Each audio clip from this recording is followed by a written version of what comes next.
Hi everyone, I'm Amber Pierce. I'm here to talk to you a little bit about what's been happening in the Giro Rosa the last couple days. Um, in my last video I talked a little bit about what happened in stage 1, and since then we've had 2 stages happening, so I'm going to talk a little bit about what happened in stage 2 and stage 3 and how that might relate to some of the upcoming stages for the rest of the tour.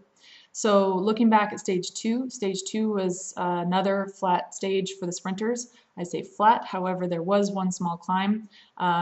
As we racers know, sometimes when you look in the profile, a little climb can look little insignificant on paper until you actually get there and it turns out to be a real leg crusher. It sounds like this small climb that was on the profile turned out to be more selective than anyone had anticipated. So there was quite a bit of attrition in the field, and the field that came together to the finish for the sprint was largely reduced as a result of probably the heat, fatigue, and then obviously the difficulty of this little climb that was repeated during the stage. And coming into that sprint, if you haven't seen the video, it's a great one. Primarily being contested between Vos and Bronzini, and in the last meters you see Vos actually pull her foot out of the pedal and miraculously, well, it's not a miracle, let's face it, this is skill. Vos put her mad skills to use and managed to keep it rubber side down while Bronzini sprinted past for the win. It's a great video. If you haven't seen it, I recommend Googling it, and you can see in there Lauren Hall from USA Cycling leading out the sprint, and then of course she ended up fourth. We had Bronzini with the win, Vos taking second, and then Barbara Garici with third, and then Lauren Hall with fourth. So again, this was a stage for the sprinters to go after a stage win, and indeed that's what they did. Or Bronzini came away from the win with the win. Stage 3, however, was the first stage where we had some real serious climbing. And in a tour like this, that means it's also the stage where the GC contenders first have a shot at really gaining some serious time and setting themselves up for the GC contests throughout the tour. The stage basically started up high on a hill, dropped down into the valley, looped around, and came back up the hill. According to the profile and what some of the riders have described, it sounds like most of the course was either up or down, and a lot of the down was very, very technical descending. On a course like this, you might imagine that it would be the climbs that would be selective, but in fact, on this stage, the break actually got away on the descent, and it was a somewhat technical section of the descent. Vos really pushed the pace, and it looks like the riders that were able to come with her were Lauren Hall from USA Cycling.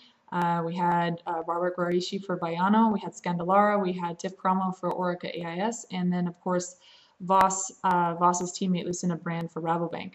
It was an interesting combination because a lot of the other teams who have serious GC contenders missed out on this move. Lotto missed out, Specialized, Tibco, High Tech, many others. So there would have been a pretty serious chase, I would imagine, behind the break. Lucinda Brand obviously would be helping Vos to drive the pace, and of course this is 3 stages into the Giro. It's been really, really hot. The riders are getting tired.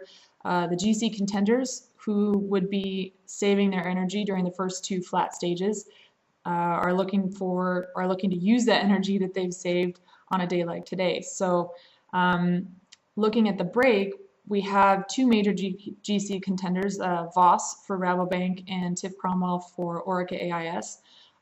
Lauren Hall would be probably working for her teammate Mara Abbott, and you might be thinking, why would a non-GC rider get in an early break on a selective stage like this when she's working for another GC leader? Well, this is a good tactic that's employed by a lot of teams sometimes when you have a long stage like this that finishes on a long climb. Sending a non-GC rider into an early break, getting them up the road, giving them a head start on that final climb, knowing that the climbers and GC riders are probably going to put a lot of time into that break on that final climb, maybe even catching the break.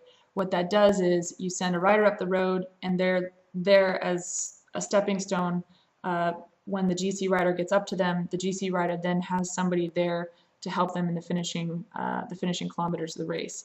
So it's kind of a leapfrog tactic that a lot of teams will employ.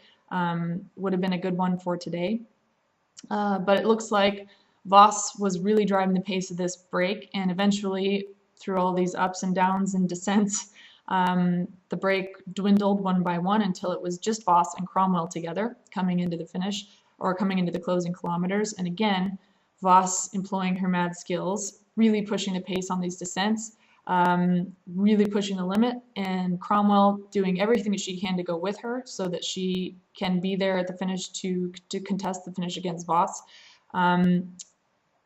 Pushed just past the limit, apparently, on one of those hairpin turns and ended up hitting the deck. And of course, it's good to know that she's okay, but of course, as soon as you hit the deck, that's a lot of time that you miss. So the second she went down, Voss was gone, and Tiff started losing time. The chasing peloton, which was obviously extremely motivated, as there were plenty of GC contenders who had missed this move, were very motivated, chasing pretty hard, especially coming up these last climbs. So Tiff was swallowed up by the pack. It looks like Claudia Häusler was leading this chase and ended up second on the day. Tatiana Guderzo was third. Voss finished the stage obviously solo. And given how she's been racing, I mean, this is one of the things I really love about Voss is she's obviously a favorite. She's won this race before, but she's not taking anything for granted, and she is pushing for every single time bonus sprint. She's pushing for every single finish. She's going after every single second that she possibly can, which is smart because there are a lot of very, very talented climbers here that will be contesting the GC in the upcoming stages, and we have two more very difficult stages that have mountaintop finishes with Category 1 climbs. So Voss is leaving nothing to chance. She's going after every advantage that she possibly can, and it's going to be very exciting to see how the GC shakes up in these upcoming stages. And I will be back with more commentary from the couch as the race goes on. And again, if you have any questions about what's happening in the stage, about the race tactics, please feel free to ask in the comments section. And if there's anything in particular you'd like me to cover, let me know. All right, until next time, see ya.